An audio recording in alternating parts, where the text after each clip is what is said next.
Actually, no, nagbukas lang ako ng isip sa ganong sistema kasi hindi ko siya linya.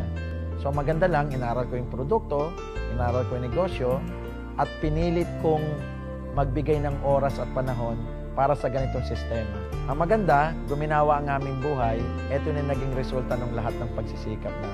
So ang pinaka-importanteng success para sa akin ay yung naibigay ko yung lahat ng pangangailangan ng pamilya ko, napag-aaral ko sa mga magagandang school yung mga anak ko, nabigyan ko ng bahay lupa yung magulang ko, at ang pinaka-importante talaga sa buhay ko, yung marami akong mga kagrupo o downline na natulungan na maiahon din sila sa hirap. Nakagaya ko rin na naging successful. So ang payo ko sa lahat, kung kaya ko, kaya nyo rin. So mangarap, magsikap, at magtiyaga. Kung ano yung mga naabot ko, maaabot nyo rin. Maganda ang Jinga Juice dahil para sa mga iinom nito, makakatulong ito para magkaroon kayo ng magandang kalusugan. At para naman sa mga gustong maging dealers, opportunity ito para magkaroon ng magandang kabuhayan.